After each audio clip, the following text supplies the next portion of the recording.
Wife and mother of two, Sherri Papini has been making the headlines this month with a huge development in her alleged abduction case from back in 2016. Take a look at this news article. A missing mother of two from Reading is now the focus of a story that is capturing nationwide attention. That's right, so on November the 2nd, 2016, Sherri Papini went missing, and here is her husband's recollection of that moment when he found out. What time did Sherri pick up the kids today? And when she said, the kids are here, that was like, something is wrong. There's something wrong right now. Now, the really interesting thing is 22 days later, Sherri was found walking 146 miles south of their residence in Redding, California, when she was on the highway, had been battered, bruised, and restrained, and a truck driver had called the police who picked her up there. Now, of course, the first reaction to hearing this story is shock and horror, but the truth invokes a very different reaction, and we're going to go through what that truth is in this video. If you don't know who I am, my name is Seramed and I am a doctor working in London. I do make videos about celebrity health and health in general. If that's something you're into, hit the subscribe button so you can stay informed. So the background behind Sherri Papini's case is very interesting because she was born back in 1982 in Redding, California, and she had a relatively stable family, but she ran away from home, and she, by her father, was said that she actually burgled their house after running away. Her mother said that she tried to kick her back door in, as well as there is a police call of her mother basically saying that Sherri was beating herself and blaming it on her mother when she was 21 years old. Now fast forward to the disappearance. Now we mentioned that she went missing on the 2nd of November 2016. So what actually happened on that day? Well, obviously she was jogging in the morning and she was on Sunrise Drive, and the neighbors had confirmed all of that. And when the husband came home, she wasn't there.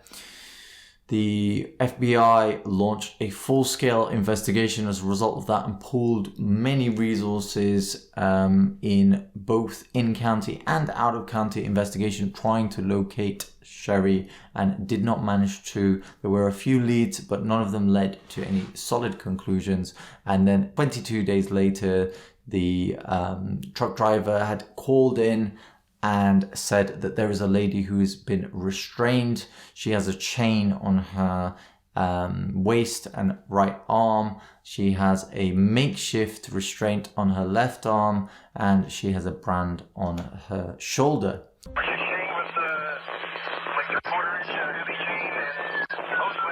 So the FBI picked up Sherri. They did their forensic examination. There was no sign of sexual assault or narcotics, and her clothes were taken for forensic sampling and DNA matching. And then, of course, the town of Reading was very happy that she was back, but also mortified that she had been abducted. So when Sherri was basically speaking to the FBI, she was initially hesitant to speak to them because she mentioned that her captors actually were colluding with the FBI, but ultimately they got out of her that her version of events, which was there were two Spanish captors, and one of them was older, one of them was younger. They would come in and beat her while she was there, and then they would leave the room and play annoying Mexican music, and when they came back in, they could feed her tortillas. She would beg to be released, and eventually they agreed and released her onto the highway. Obviously, after hearing that story, many people felt compelled to give Sherri and her husband money, and a fundraiser was given which raised $50,000, which they used on paying their credit card bills. Sherri also received $30,000 from the California Victim Support Fund, which she used for therapy. And there were some people who were questioning this story. There were some suspicious aspects, things like when her husband got home and he checked his Find My iPhone app, he went and found her phone and her earphones neatly piled on top of each other. Now, if she was captured in a really sudden way, then how did the phone end up in that location? Other things were that obviously Sherri had a history. Someone from her previous youth support group, who was her ex-boyfriend, had come forward and said that Sherri used to lie when he was in a relationship with her. Take a look at this footage of him explaining. She was faking a heart condition at one point, and eventually, like, not only me, but a bunch of people figured out that that was not true. And the other thing people were suspicious of was the caricature of the Spanish captors playing annoying Mexican music, feeding tortillas. It really fed into the anti-Hispanic sentiment that was going around the US at the time in Trump's administration. And some people didn't believe that could be the case. So some people were sitting on either side of the fence, and then fast forward to 2020 when the FBI matched DNA from Sherri's clothes with who was named as the ex-boyfriend on the official criminal complaint. And they locate this man and bring him in for questioning. His version of events is very different to that of Sherri's. He states that Sherri was in contact with him saying that her husband was abusive, which there is no evidence to support. She had a relatively stable marriage. And that she wanted him to come and collect her so that she would be able to leave this abusive relationship.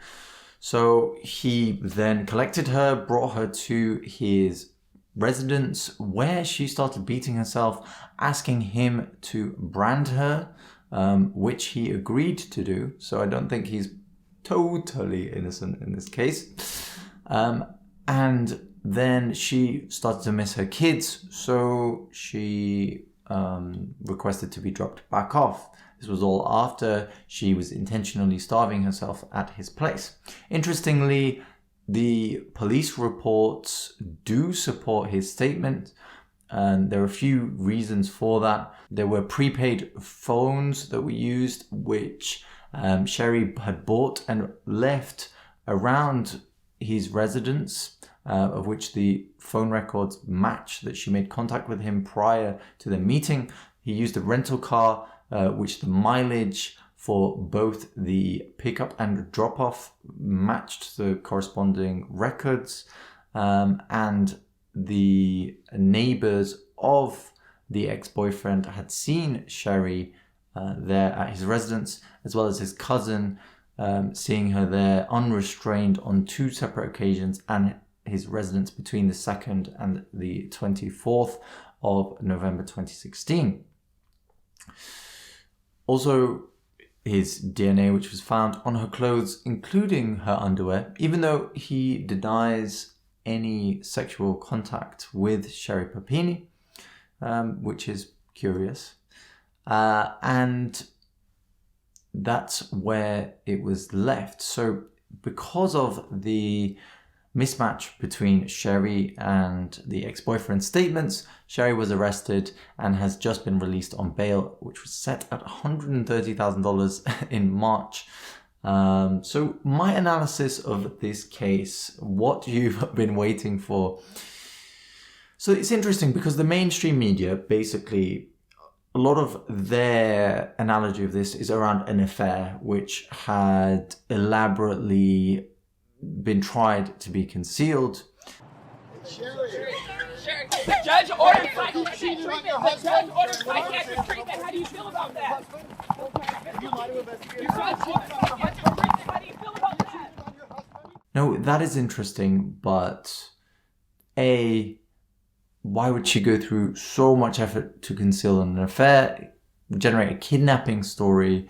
There could have been much more plausible explanations, especially with the fact that she was starving and beating herself. That was unnecessary because she wasn't trying to say that it was abuse of any kind from a male. It was purely kidnapping story, and also the fact that the ex-boyfriend's other statements do match the evidence, and he denies having any sexual contact with Sherri. So what I think is a more plausible explanation is actually Sherri exhibits signs of narcissism. That might come as a surprise to you because narcissism usually is associated with extroverts, people who have a heightened sense of self-importance and have a lack of empathy for others, unable to take criticism. And Sherri doesn't classically come across as that. And you'd be right to say that because actually she has a different kind of pathological narcissism, I think, and that is a vulnerable narcissism, which has two of the main characteristics of classic narcissism, which are a lack of empathy and compassion. But the vulnerable narcissist is more likely to be introverted, more likely to be reserved, to have emotional lability, lack of planning, to create stories to help other people to like them, have a desire to be wanted and liked. And Sherri fits that category perfectly. That's taking into consideration the whole background and the story. So I think she was bored with a normal married life, with her children.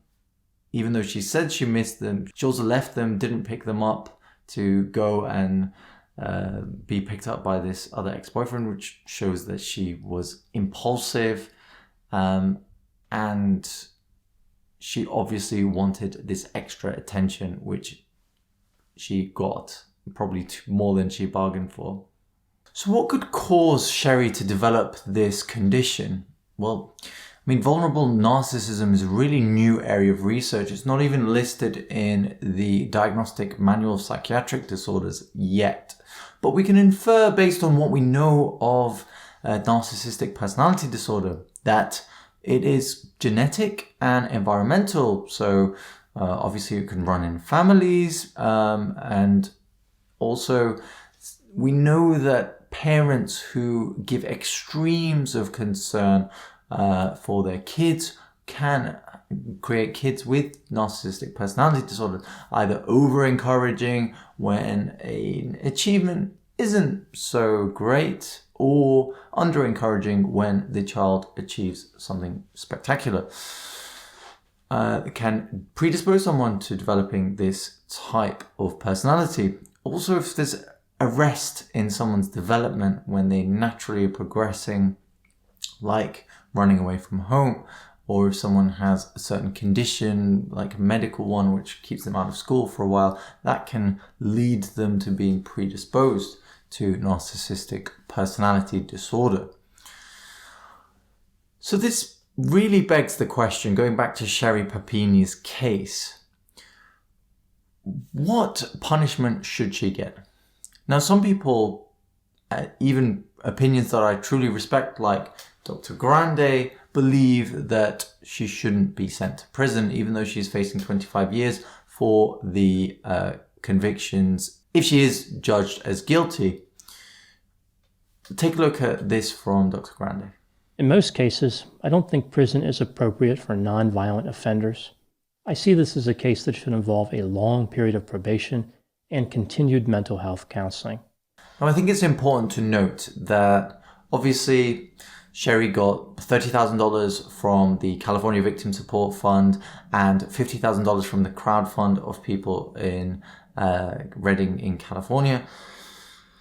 She also costed the taxpayer in the US $230,000 in investigation resources for looking for her during those days.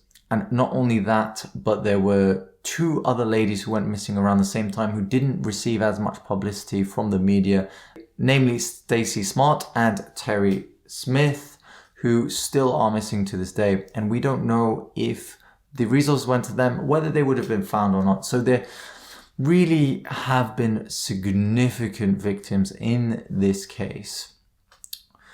So I am very much of the opinion that she should go to prison.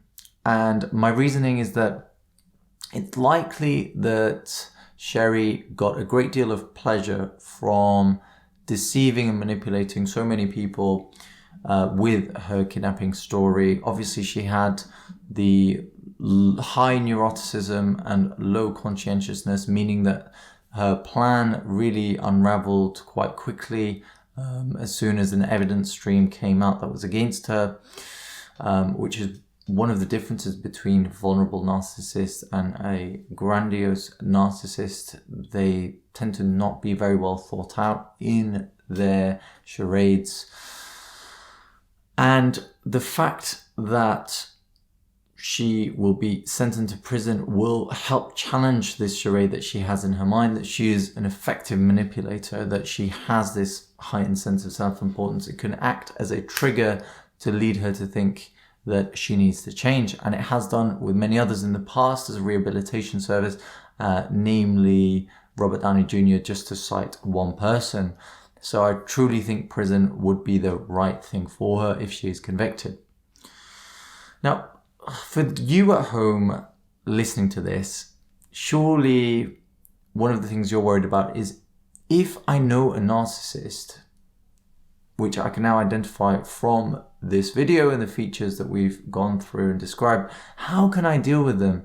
Are you in a relationship with one, or might you meet one in the future? Well, there are 4 steps that you really need to take if you believe that that's the case, particularly in a close relationship. The first one is you need to set boundaries. The narcissist will take as much as they can get without giving back.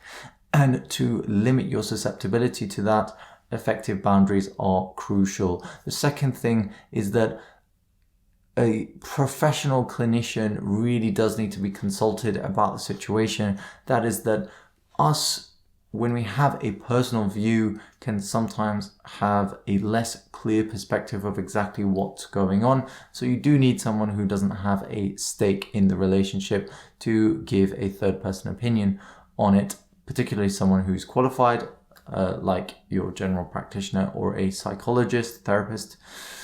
The third thing is that I need to allow the narcissist to be in pain. Do not rush to them to try and soothe them, because they do need to develop ways to cope on their own without relying on external validation. And that is particularly true if it's at the expense of your own emotional well-being. And the fourth thing is that you need to challenge the narcissist's charades. Do not buy into them. If you know that a story is fabricated, you need to challenge that. Now, I hope you found this video interesting and useful. If you did, then you might find this video on Billie Eilish and how she's managing her Tourette's syndrome interesting. And I want you to stay happy and stay healthy, and I hope you've learned something from this as well. Take care, and I'll see you in the next video. Peace out.